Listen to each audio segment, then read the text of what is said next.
وہ وقت یاد کرنے کے لائق ہے جب عمران کی بیوی نے کہا کہ اے پروردگار، جو بچہ میرے پیٹ میں ہے میں اس کو تیری نذر کرتی ہوں، اسے دنیا کے کاموں سے آزاد رکھوں گی، تو اسے میری طرف سے قبول فرما، تو سننے والا ہے، جاننے والا ہے۔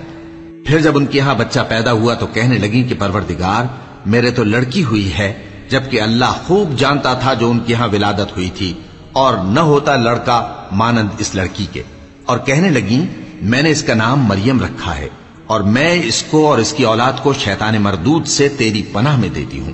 تو اس کے پروردگار نے اس کو پسندیدگی کے ساتھ قبول فرمایا اور اسے اچھی طرح پرورش کیا، اور زکریا کو اس کا کفیل بنایا۔ زکریا جب کبھی عبادت گاہ میں اس کے پاس جاتے تو اس کے پاس کھانا پاتے۔ یہ کیفیت دیکھ کر ایک دن مریم سے پوچھنے لگے کہ مریم، یہ کھانا تمہارے پاس کہاں سے آتا ہے؟ وہ بولی کہ اللہ کے ہاں سے آتا ہے، بے شک اللہ جسے چاہتا ہے بے حساب رزق دیتا ہے۔ اس وقت زکریا نے اپنے پروردگار کو پکارا، عرض کی کہ پروردگار، مجھے اپنی طرف سے اولاد صالح عطا فرما، تو بے شک دعا سننے والا ہے۔ چنانچہ وہ ابھی عبادت گاہ میں کھڑے نماز ہی پڑھ رہے تھے کہ فرشتوں نے آواز دی کہ زکریا، اللہ تمہیں یحییٰ کی بشارت دیتا ہے، جو کلمۃ اللہ یعنی عیسیٰ کی تصدیق کریں گے اور سردار ہوں گے اور عورتوں سے رغبت نہ رکھنے والے اور ایک پیغمبر یعنی نیکوکاروں میں ہوں گے۔ زکریا نے کہا، اے پروردگار، میرے ہاں لڑکا کیوں کر پیدا ہوگا کہ میں تو بڈھا ہو گیا ہوں اور میری بیوی بانجھ ہے؟ فرمایا، اسی طرح اللہ جو چاہتا ہے کرتا ہے۔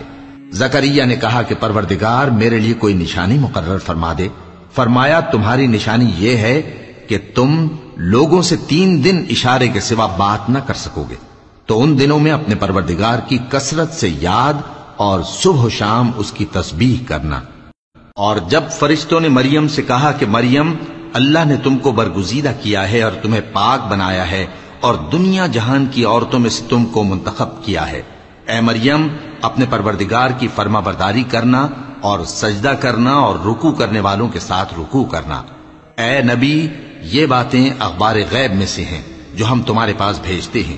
اور جب وہ لوگ اپنے قلم بطور قرعہ ڈال رہے تھے کہ مریم کا کفیل کون بنے، تو تم ان کے پاس نہیں تھے، اور نہ اس وقت ہی ان کے پاس تھے جب وہ آپس میں جھگڑ رہے تھے۔ وہ وقت بھی یاد کرنے کے لائق ہے جب فرشتوں نے مریم سے کہا کہ مریم، اللہ تم کو اپنی طرف سے ایک کلمے کی بشارت دیتا ہے جس کا نام مسیح اور مشہور عیسیٰ ابن مریم ہوگا، اور جو دنیا اور آخرت میں آبرو مند اور مقربین میں سے ہوگا، اور ماں کی گود میں اور بڑی عمر کا ہو کر دونوں حالتوں میں لوگوں سے یکساں گفتگو کرے گا اور نیکوکاروں میں ہوگا۔ مریم نے کہا کہ پروردگار، میرے ہاں بچہ کیوں کر ہوگا کہ کسی انسان نے مجھے ہاتھ تک تو لگایا نہیں؟ فرمایا کہ اللہ اسی طرح جو چاہتا ہے پیدا کرتا ہے، جب وہ کوئی کام کرنا چاہتا ہے تو ارشاد فرما دیتا ہے کہ ہو جا، تو وہ ہو جاتا ہے۔ اور وہ اسے کتاب و حکمت اور تورات اور انجیل کا علم عطا کرے گا، اور عیسیٰ بنی اسرائیل کی طرف پیغمبر ہو کر جائیں گے اور کہیں گے کہ میں تمہارے پاس تمہارے پروردگار کی طرف سے نشانی لے کر آیا ہوں، وہ یہ کہ تمہارے سامنے مٹی سے پرندے کی صورت بناتا ہوں، پھر اس میں پھونک مارتا ہوں تو وہ اللہ کے حکم سے سچ مچ پرندہ ہو جاتا ہے، اور پیدائشی اندھے اور ابرص کو تندرست کر دیتا ہوں،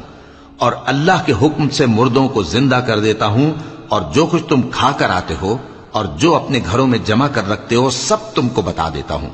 اگر تم صاحب ایمان ہو تو ان باتوں میں تمہارے لیے نشانی ہے، اور مجھ سے پہلے جو تورات نازل ہوئی تھی اس کی تصدیق بھی کرتا ہوں، اور میں اس لیے بھی آیا ہوں کہ بعض چیزیں جو تم پر حرام تھیں ان کو تمہارے لیے حلال کر دوں،